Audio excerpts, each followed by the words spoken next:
क्या सिर्फ आलोचनाओं से उद्धव को मिल पाएगी सहानुभूति?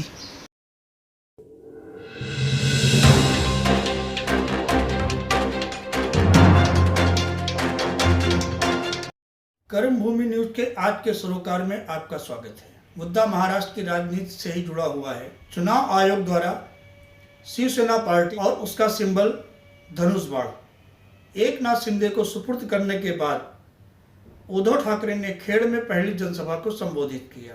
खेड़ की जनसभा पर सभी की निगाहें लगी हुई थी। लोग यह जानना चाह रहे थे कि आखिर अब उद्धव ठाकरे क्या बोलेंगे।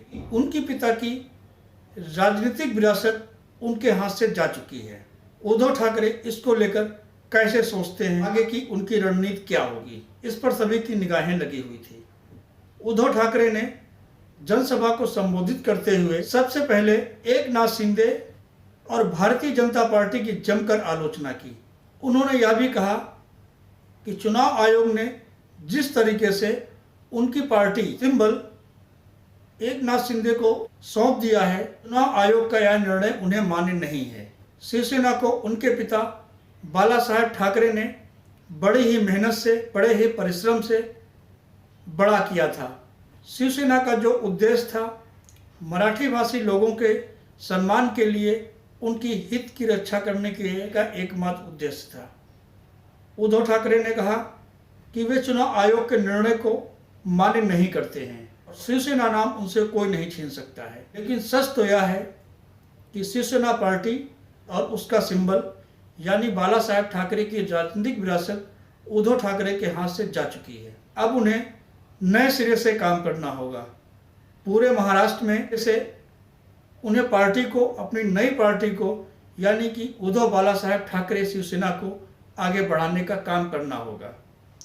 वे किस तरीके से करते हैं, किस तरीके से अपनी पार्टी को आगे बढ़ाते हैं, ये उनकी रणनीति पर ही निर्भर करता है। बाला साहेब ठाकरे को लेकर आम जनमानस की सहानुभूति वे किस तरह से लेंगे, किस तरीके से बटोर पाएंगे, यह भी उनकी रणनीति पर ही तय करेगा।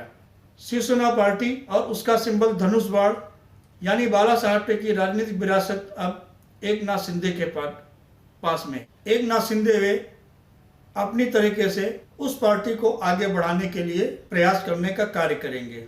जिस दिन से एकनाथ शिंदे ने पार्टी से बगावत करी थी, उसके बाद लगातार उद्धव ठाकरे एकनाथ शिंदे और उन 40 विधायकों को चोर की उपमा देते हुए नजर आ रहे थे।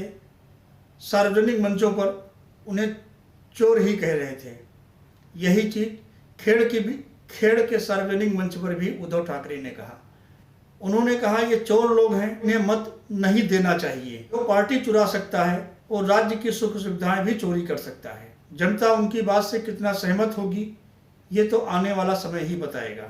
उद्धव ठाकरे ने भारतीय जनता पार्टी की भी जमकर आलोचना की। सार्वजनिक मंच से उद्धव ठाकरे ने कहा कि महाराष्ट्र में भारतीय जनता पार्टी को आगे बढ़ाने के लिए उनके पिता स्वर्गीय बाला साहेब ठाकरे का महत्वपूर्ण योगदान है। सभी लोगों को पता है शिवसेना प्रमुख बाला साहेब ठाकरे और भारतीय जनता पार्टी की विचारधारा एक थी। इसीलिए दोनों पार्टियां एकजुट होकर चुनाव लड़ती थी। बाद शिवसेना और भारतीय जनता पार्टी ने कांग्रेस को पटकनी भी देने का कार्य किया। महाराष्ट्र में शिवसेना और भारतीय जनता पार्टी की सरकार बनी। लेकिन बाला साहेब ठाकरे की मृत्यु के बाद उद्धव ठाकरे ने जिस तरीके से कांग्रेस राष्ट्रवादी मिलकर सरकार बनाई, उससे जनता के बीच भारतीय जनता पार्टी ने यह संदेश देने का काम किया कि उद्धव ठाकरे अब हिंदुत्व के मुद्दे से अलग हट चुके हैं। एकनाथ शिंदे ने भी बाला साहेब ठाकरे के विचारों को गिरवी रखने का आरोप लगाकर शिवसेना को दो भागों में विभाजित कर दिया। अब देखना है कि आलोचनाओं के सहारे उद्धव ठाकरे अपनी पार्टी को महाराष्ट्र में किस तरीके से आगे बढ़ाने का काम करते हैं। हालांकि शिवसेना से अलग हुए एकनाथ शिंदे जन समर्थन पाने के उद्देश्य से आशीर्वाद यात्रा का आयोजन किया हुआ है। वे भी जनता के बीच आशीर्वाद लेने के लिए जगह जगह घूम रहे हैं, जिसकी शुरुआत उन्होंने मुंबई से कर दी है। परिणाम जो भी होगा चुनाव के बाद आएगा।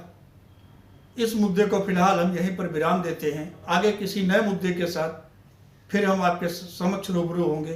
तब तक के लिए जुड़े रहिए कर्मभूमि न्यूज के साथ।